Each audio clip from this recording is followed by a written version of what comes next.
looks at Macmillan's language, you see that he has sought constantly to examine the darkest recesses of the human spirit, great griefs, terrible lusts.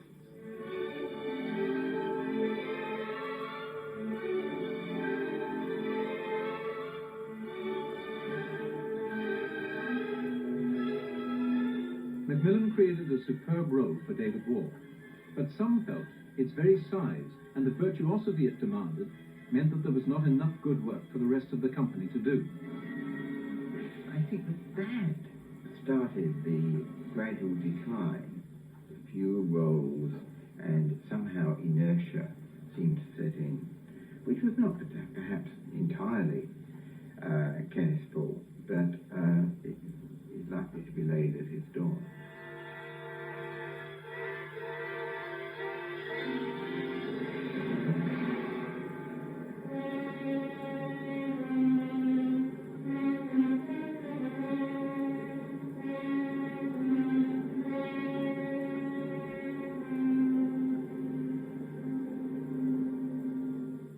Two years later, in his full-length Isadora, Macmillan horrified the purists by using the spoken word in addition to dance. I think in Isadora, he almost lost his temper with public perceptions because he had to show that there was, in the theatre of the time, remarkable experiments, remarkable energy, which ballet was ignoring.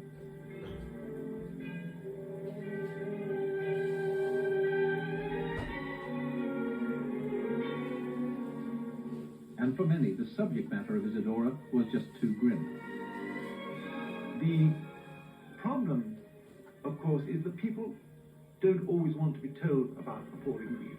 There is a painfully heart-tearing misalignment where Isadora is told of the death of her two children. And the duet that ensues between Isadora and Paris Singer is ugly in many senses. Ugly in its outline, but the loss of your children is not something where you're going to make beautiful shapes. You're going to make ugly, agonized shapes, and this is exactly what Macmillan does. I try to make people sometimes feel uncomfortable in the theatre.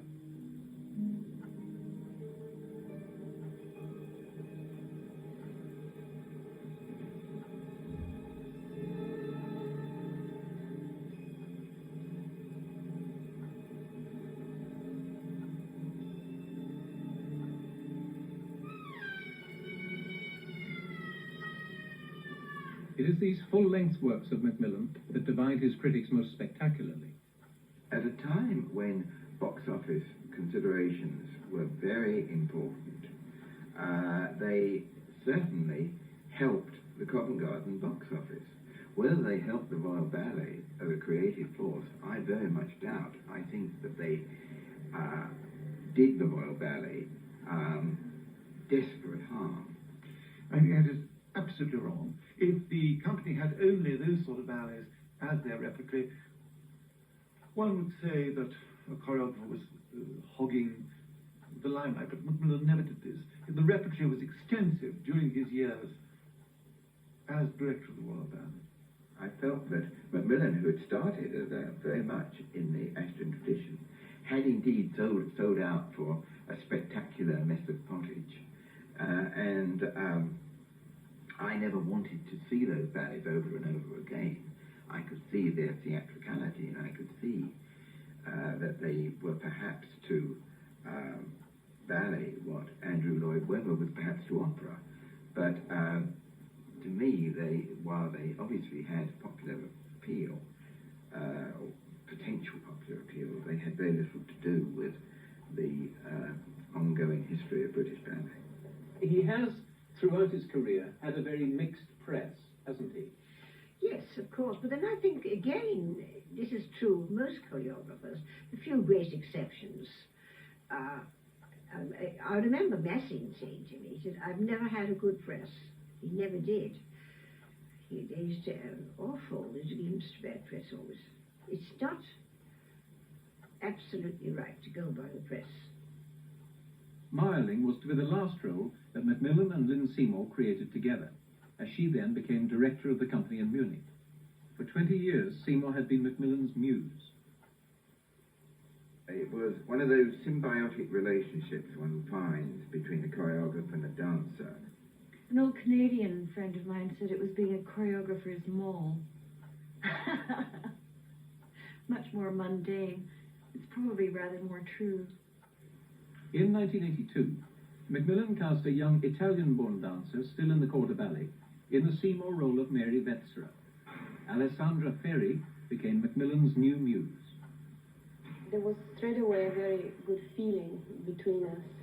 And I just remember him giving me some correction, which I thought, at the time I thought they were pretty strange. There was nothing about how I did a step. It was all about the character. And I somehow understood what Kenneth was about, what performing was about. It reached, I don't know, a whole side of me which I didn't know I had.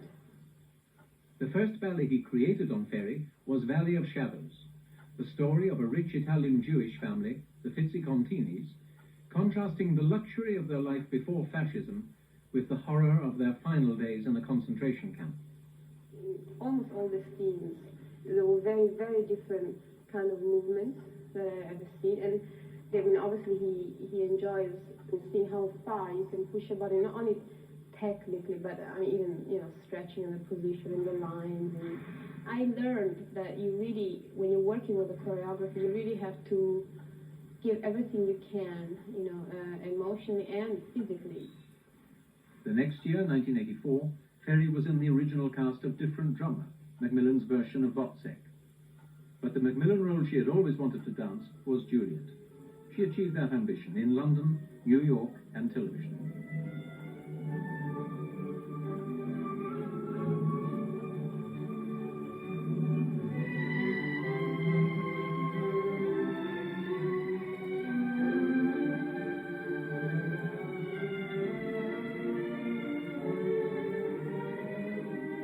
Ferry describes the responsibility of being Macmillan's muse.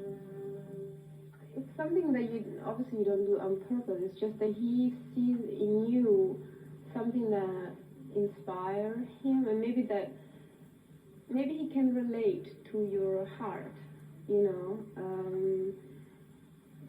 Who knows why, but it's like when somebody, you can just sit in a room and not talk, but something relates you and another person. And obviously for a dancer and a choreographer, even the way you move is very important too. I mean, your body, the way you move is just an aesthetic thing. And so it's a little bit of both. It's you know, the way you look, the way you dance, your heart. It's just something. It's hard to explain. I know how dependent he is on the people he's choreographing with, and if somebody inspires him immensely, it's wonderful. I think it triggers off all sorts of things, and I never felt threatened by it at all. But I mean, he's not the sort of person that would make a meal of it. I mean, it's something, he's always kept his professional life entirely separate, and I understand it. I mean, I understand it because when I paint, certain things inspire me, and, you know, he understands that, and it's, I think it's part of his working life.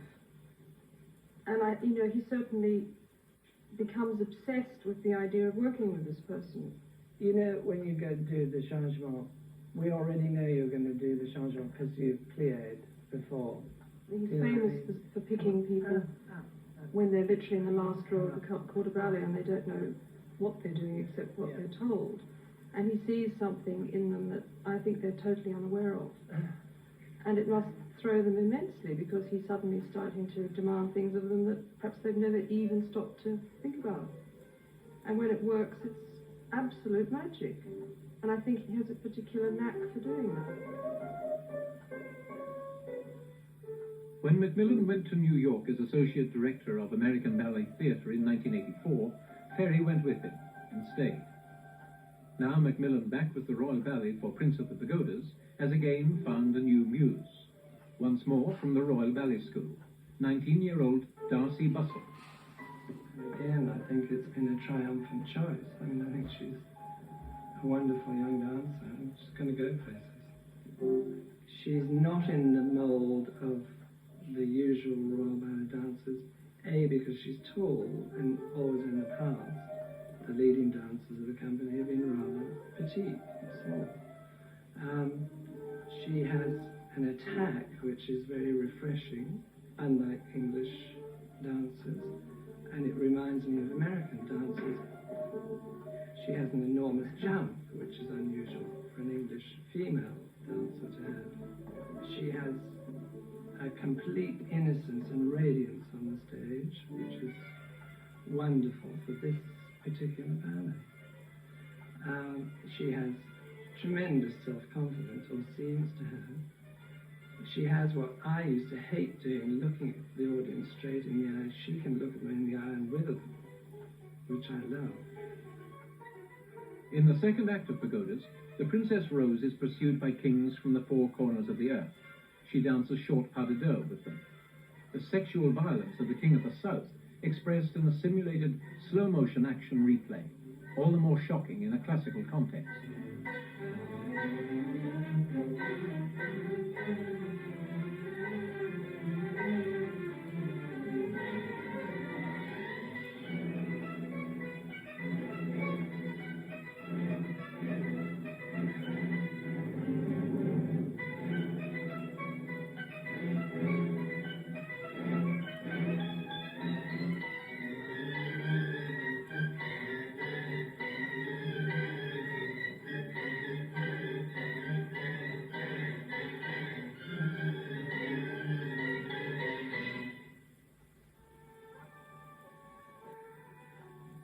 The Prince of the Pagodas was given its first performance at the Royal Opera House on December the 7th, 1989. In a way, it's my homage to the ballets of the last century and my growing up with the Royal Ballet. It is a break. I don't think it's a line that I will continue in. I mean, I enjoyed doing it very much, and I think it has more dancing in it than any other ballet that I've ever made. It isn't just about dancing about nothing. It still always moves the story forward, even though it's a very simple child's fairy tale.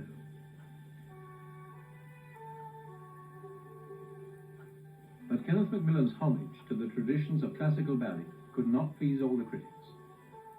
Edward Thorpe in The Standard, The Prince of the Pagodas last night turned out to be a triumph for everyone concerned. Judith McCrell in The Independent, the meat of the ballet lies less in the choreography than in the overall production. John Percival in The Times, uneven choreography, sometimes brilliant, but often trivial. And Clement Christ in The Financial Times, a torrent of dancing, classical in manner, ever inventive in revealing character. Kenneth, were you pleased with the reception that accorded to Prince of Pagodas? Yeah, I was absolutely thrilled. The audience on the gala night was extraordinarily good, because usually galas are a bit subdued, and it was terrific. And from the audience point of view, it's been marvellous every performance we've done. One or two bad reviews, but they're the usual ones, and for the rest were very good. Yes, well, this is exactly my point. Not for the first time, the press was divided. Yeah, absolutely, yeah, sure.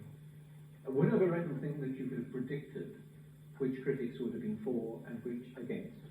Oh, absolutely. I mean, I could have predicted it, even what they said, especially the Times. This is anyone's game. You know, critics, they're very unimportant creatures.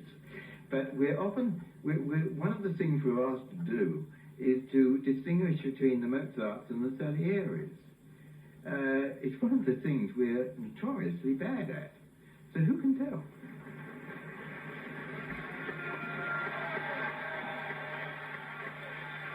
I think of him now as an establishment figure. I think he's very much, not exactly the grand old man of British ballet, but certainly the most respected and established and creatively important figure that we have at the moment. I think people are a bit more predisposed to being kindlier to me because I've reached the age of 60, you know.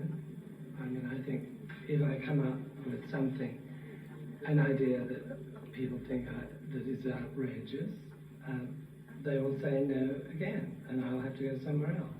I think that's part of life. I don't think that's a hardship. I've done it before, and I'll do it again. But I don't think I'm that accepted yet that they will accept anything that I'll do. I still feel there is a class system here, an old boy network, which I never belonged to, and I've always kicked against, and always will. I think there's a fault in that, from my point of view. You know, I could have had an easier time had I embraced all that and pursued all the establishment things, but I haven't, and I never will. And maybe the work wouldn't have been so constantly new and surprising. And maybe. I mean, maybe you need to, you need to feel out of it. Maybe I need a good kick in the ass. Yeah.